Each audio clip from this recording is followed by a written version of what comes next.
സാറുമാരെ, ഇവിടെ ഒരാളെന്നെ പ്രപ്പോസ് ചെയ്യണു. അവക്ക് ഞാൻ ഇല്ലാണ്ട് ജീവിക്കാൻ പറ്റില്ല അത്രേ. ഇപ്പൊ ഇവിടെ ഒരു കെട്ട് നടക്കുവേ. നീ ഒന്നാ മ്യൂസിക് പ്ലേ ചെയ്തേ. മൂഡ് കളയാനായിട്ട്.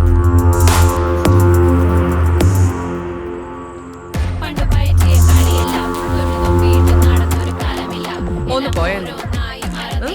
ഹിമ, ഞാൻ കിക്കി പറഞ്ഞതല്ല, ഞാൻ സീരിയസ് ആയിട്ട് പറഞ്ഞതാ. ആണോ മോളെ? നീ സീരിയസ് ആയി പറഞ്ഞാണോ? എന്റെ പൊന്നഞ്ചു, നമ്മള് തമ്മിൽ നല്ല ഫ്രണ്ട്സ് ആണ്. ശരി തന്നെ, എനിക്ക് നിന്നെ ഇഷ്ടമാണ് എന്ന് വിചാരിച്ച നീ ഇപ്പൊ ഏത് റൂട്ടിലാ വണ്ടി ഓടിക്കുന്നതെന്ന് അറിയോ?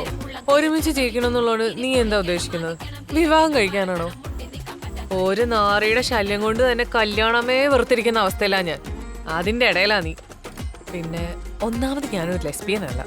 സോ എന്നെ വെറുതെ വിട്ടേക്കും. എങ്കിൽ നീ പോയി ആ ഭ്രാന്തനെ കെട്ടി അവന്റെ അടിമയായി ജീവിക്കേ.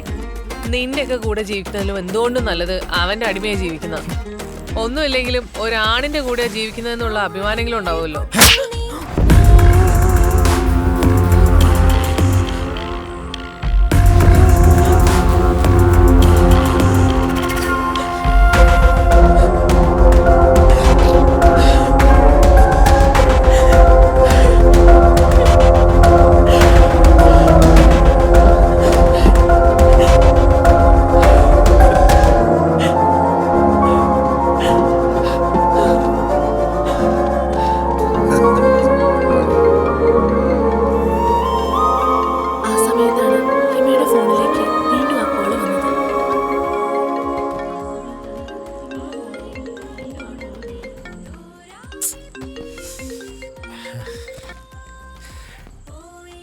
നിനക്ക് എന്താടാ വേണ്ടേ?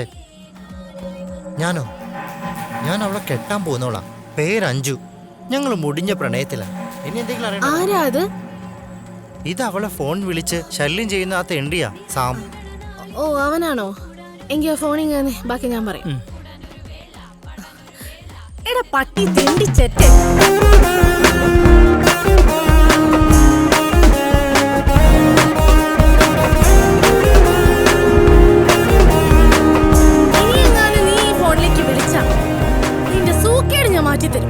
വെച്ചിട്ട് പോടൂളെ.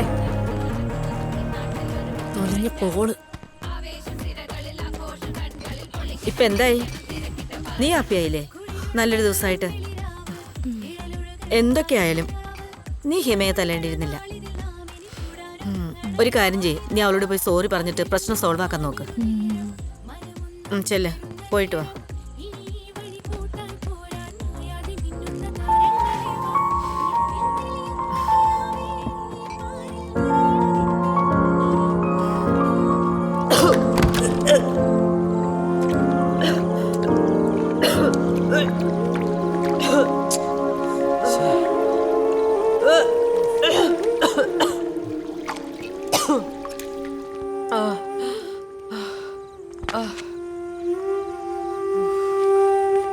നീ അങ്ങനെയൊക്കെ പറഞ്ഞപ്പോ പെട്ടെന്നുണ്ടായ ദേഷ്യത്തിൽ പറ്റിപ്പോയതാ.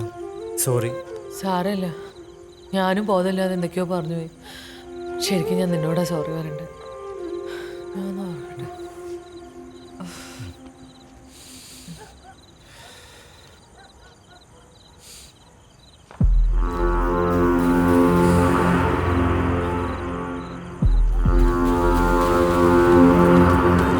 അല്പസമയം കഴിഞ്ഞപ്പോ അഞ്ചു മാത്രം മുകളിലേക്ക് കയറി വന്നു. ആ സമയത്ത് അവള് ഭയങ്കര ഹാപ്പി ആയിരുന്നു. ഹിമയുമായിട്ടുള്ള പ്രശ്നങ്ങളൊക്കെ പറഞ്ഞു തീർത്തിട്ടുണ്ടെന്നും സമയമാകുമ്പോൾ അവളെ ചെന്ന് വിളിച്ചാൽ മതിയെന്നും അഞ്ചു ഞങ്ങളോട് പറഞ്ഞു. അങ്ങനെ ഞങ്ങൾ വീണ്ടും ആഘോഷങ്ങൾ ആരംഭിച്ചു. അപ്പൊ പണ്ട് പയറ്റിയ കളിയില്ല, തൊട്ടുതൊപ്പിയിട്ട് നടന്നൊരു കാലമില്ല. എല്ലാം ഓരോന്നായി മറന്നിടാം, നാളെ വിരിയുന്ന പുലരിക്കെ കാത്തിടാം. കുറെ ഉറക്കമൊഴിച്ചിരുന്ന് പഠിച്ചത് സ്കൂട്ടറിൽ തിരിച്ചിട്ടും മറിച്ചിട്ടും ഓടിച്ചതും കാറ്റതും കുടിയും പറത്തിയിട്ട് നടന്നത് ക്ലാസ്സിന് കട്ടടിച്ച് പടക്കണ പോയത് കലം മാറ്റി വെച്ചു, പിന്നെ കൂട്ടി വെച്ചു. സ്വപ്നം കാണുന്നേരം ഉള്ളം കയ്യോ ചൊന്നലിച്ചു. ഇനി പൊളിക്കണം, ആദിക്കണം, തിരക്കിട്ട് പറക്കണം, മുട്ടി നിൽക്കാൻ പറ്റാത്തൊരിടത്ത് ചെന്ന് തിരിക്കണം.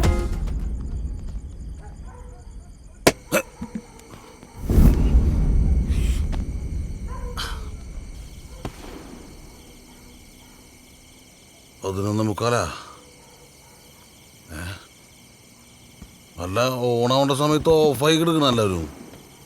ഹലോ മക്കളെ, എനിക്ക് നല്ല ടീമാട്ടാ നിങ്ങള്.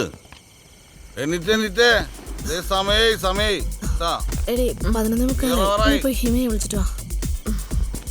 എന്നാ ഞാൻ പോയി അവളെ വിളിച്ചോണ്ട് വരാം. വരുമ്പോ കേക്ക് എടുക്കാം.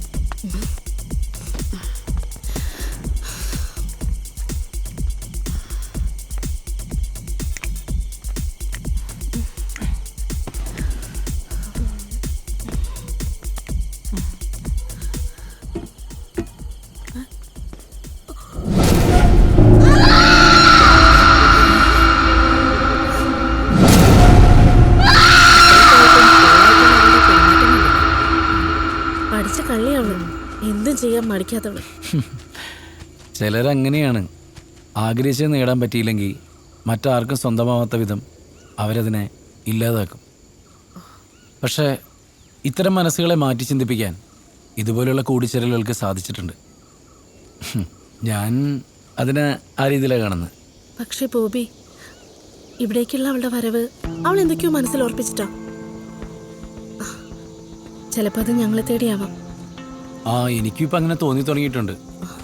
കാരണം അവളൊരു ഫേക്ക് ഐ ഡിന്നാണ് ഈ കൂടലിൽ ജോയിൻ ചെയ്യുന്നത്. അന്ന് എനിക്ക് ഡൗട്ട് ഉണ്ടായിരുന്നു. പക്ഷെ ഒരു കാര്യമുണ്ട്, ഇനി എന്തൊക്കെ സംഭവിച്ചാലും അവളുടെ ഒരു പ്ലാൻ ഇവിടെ നടക്കാൻ പോകുന്നില്ല. പോരെ, നിങ്ങൾ അതൊക്കെ വിട്. നമ്മുടെ നൈറ്റ് പ്രോഗ്രാംസ് ഒക്കെ തുടങ്ങാറായി. അങ്ങോട്ടില്ലേ?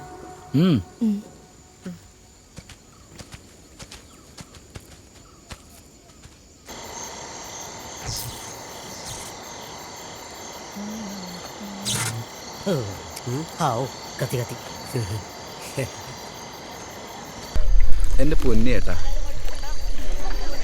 നിങ്ങൾ ഈ ക്യാമ്പിലില്ലായിരുന്നെങ്കിൽ ഞാൻ ആകെ ഒറ്റപ്പെട്ടു പോയിരുന്നു. നീ മാത്രല്ലടാ, ഞങ്ങളും. അതെന്തായാലും ആട്രാ, നീ ഇങ്ങോട്ട് ഒഴുക്കി. രണ്ടെണ്ണം അടിച്ചില്ലേ പിന്നെ എന്തിനു അഭിമാനത്തും മതി.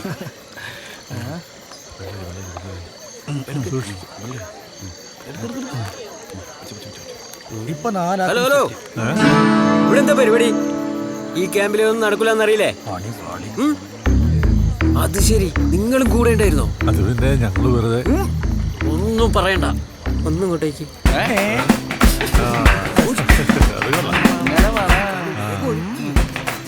നിങ്ങളാണ് ആശാന ഈ ക്യാമ്പിന്റെ ഐശ്വര്യം. വെള്ളം വേണ്ടേ?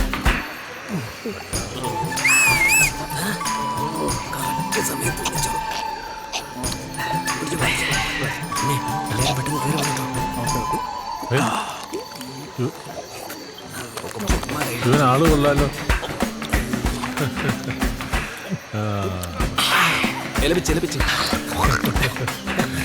മേനോൻ സാർ എവിടെ ചേച്ചി? അപ്പുറത്തെങ്ങാനും കാണും. പാട്ടുള്ളാർന്ന് അടിപൊളിയാർന്നു. ഓട്ടത് നന്നായില്ലേ? ഭയങ്കര തണുപ്പ്. അട്ടപ്പാടിയല്ലേ, ഇവിടെ ഒന്നും ഇങ്ങനെ റേഞ്ച് കിട്ടുന്നില്ല അവിടെ. അതുകൊണ്ട് നീ ഇത്ര സമയം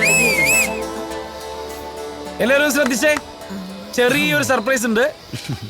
അത് വേറൊന്നുമല്ല, ഒരു നൈറ്റ് ഡ്രൈവ്. ഇവിടെ കാടിനപ്പുറത്തുള്ള ഒരു ഗ്രാമത്തിൽ വർഷം തോറും നടന്നു വരുന്നൊരു ഉത്സവമുണ്ട്. ഒരുപാട് പ്രത്യേകതകളുള്ള ആചാരമാണത്. നമ്മുടെ ഭാഗ്യത്തിന് ഇന്നാണ് ആ ഉത്സവത്തിൻ്റെ അവസാന ദിവസം. അപ്പോൾ ന്യൂ ഇയർ ആഘോഷത്തിന് ഇനി സമയമുണ്ടല്ലോ. അതുകൊണ്ട് താല്പര്യമുള്ളവർക്ക് മാത്രം ഞാൻ വണ്ടി അറേഞ്ച് ചെയ്യാം. ബാക്കി എല്ലാവരും കൂടെ വിശ്രമിച്ചോളൂ. അപ്പോൾ സന്തോഷം പടരട്ടെ. എടി ഞാനെന്തായാലും പോകുന്നുണ്ട്. കുറച്ചുകൂടി ഷൂട്ട് ചെയ്യാലോ, നല്ല വൈബായിരുന്നു. നിങ്ങൾ അങ്ങോട്ട് പോകുന്നുണ്ടോ? ഞാൻ പോകുന്നില്ല.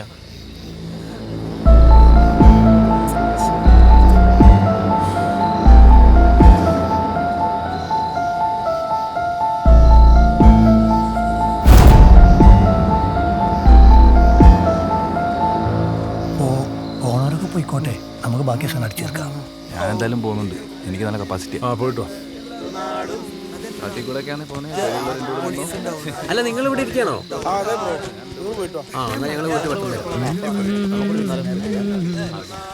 ഹൈ, നിങ്ങൾ വരുന്നില്ലേ?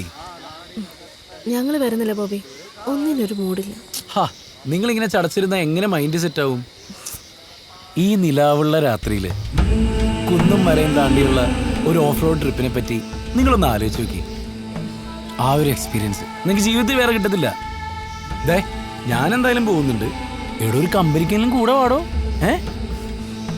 നമുക്ക് പോവാടി, അല്ലെങ്കിൽ ഇവർ വരുന്നവരെ ഇവിടെ നമ്മളും ബോറടിച്ചിരിക്കേണ്ടി വരും. അതും ശരിയാ, റേഞ്ച് പോലും ഇല്ലാതെ ഇവിടെ ഇരുന്നിട്ട് ഒരു കാര്യമില്ല. എന്നാ ശരി, പോകാം. അപ്പൊ ഓക്കെ ആണല്ലോ. അപ്പൊ ഇനി വേറെ വർത്താനമില്ല, നമ്മൾ ഒരുമിച്ച്